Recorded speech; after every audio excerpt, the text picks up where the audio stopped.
High বন্ধুরা, এই যে বাসা থেকে বের হলাম। আপনাদেরকে তো কালকে একটা ভিডিওতে বলছিলাম যে কালকে খেলাধুলা আছে আমাদের। তো বের হলাম, বের হয়ে দিয়ে বাইরে বৃষ্টি হয়েছিল, অনেক রাস্তাঘাটে অনেক পানি জমে আছে। এদিক ওদিক তাকাইতেছি, দেখতেছি কোন দিক দিয়ে যাওয়া যায়।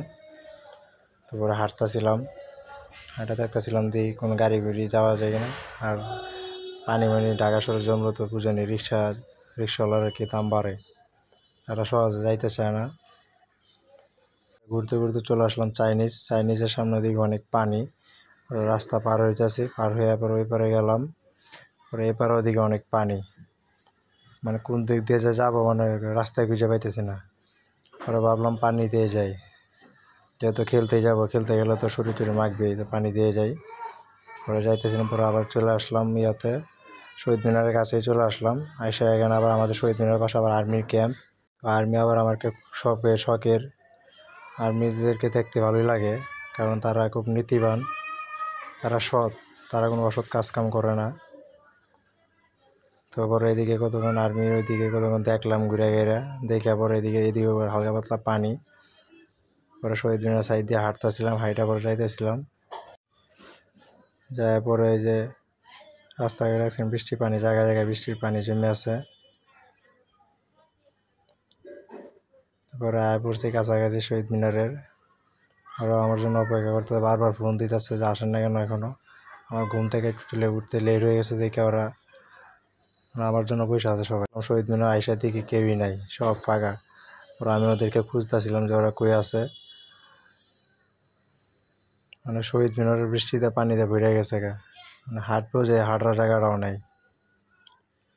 ওদেরকে খুঁজতেছিলাম, ওদেরকে দেখি নাই। পরে ভাবতেছিলাম একটা ফোন দিই, পরে আবার কুকুরও দেখা যাবে বসে আছে এখানে।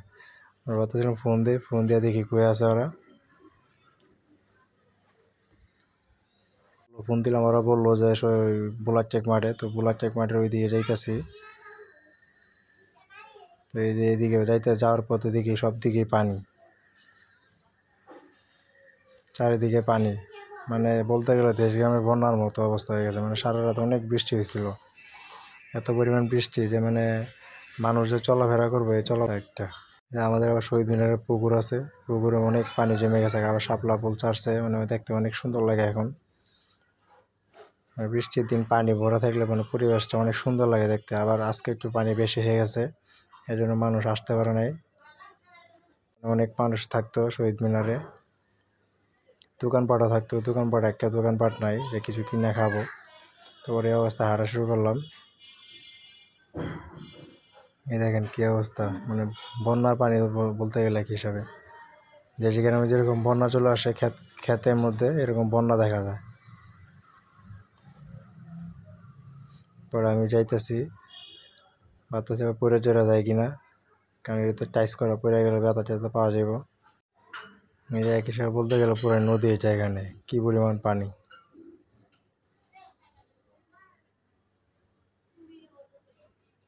ওদেরকে দেখলাম এই জায়গাও নাই। পরে আবার ওই পাশে আরেকটা মাঠ আছে, ওইখানে যাইতেছি আমি। পরে এখানে এসে দেখি ওই যে ওরা দূরে দাঁড়ায় আছে।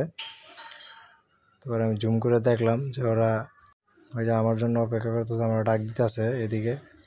পরে আমি যাইতেছি, ওরা আবার এদিক দিয়ে নামলাম, এদিক দিয়ে নামে এদিকে অনেক পিছলা, জুতা নিয়ে হাঁটা যায় না। আস্তে আস্তে যাইতেছি, সামনে দিকে একটা ঘোড়া দেখতে কিন্তু অনেক ভালোই লাগে। ঘাস খাইতেছে ঘোড়াটা। ওই যে ওরা খেলা শুরু করে দিয়েছে আমার বাদ দিয়েই। ওরা যাইতেছে আস্তে আস্তে, ওরা আমার মজা লাইতেছে, আস্তে আস্তে যাইতেছি।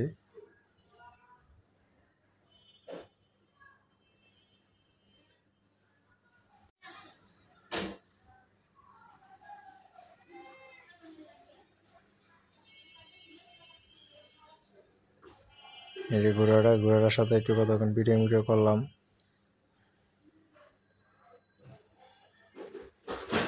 ঘোড়াটা দেখতে অনেক সুন্দর। তো ফাইনালি চলে আসলাম ওদের কাছে। ওরা বলতেছে ভাই এত দেরি করলেন কেন? আমি বললাম একটু পানি রাস্তাঘাটে অনেক ঘুরে আসতে হইলো। খেলাধুলা শেষ করলাম, শেষ করে পরে যাওয়ার পথে পরে ভাবলাম যে একটা গাছ গুছ আছে, মানে শুরু হলে অনেক গাছ গুছে উঠছি, একটু ওইটা দিকে উঠতে পারি কিনা। গাছ অনেক পিছলা, তারপর অনেক কষ্ট করে উঠলাম, ওইটা অনেক মজা নিলাম। আমার সাথে যারা আছে ওরা অনেক মজা নিল, কারণ অনেক দিন ধরে এরকম মজা নেওয়া হয় নাই গাছে উঠাউঠি। তো উঠলাম, কতক্ষণ উঠে পরে দাঁড়ায় আসছিলাম, অনেক পিছলা, ভয় লাগতেছিল যদি পড়ে যাই। পরে নামার চেষ্টা করি, কারণ উঠছি তো ভালো করে নামতে আর পারি না। পরে দেখি, পরে আস্তে আস্তে নামলাম, পড়ে গেলে ব্যথা ট্যাথা পাবো। অনেক মজা হলো আজকে ঘোরাঘুরি করে।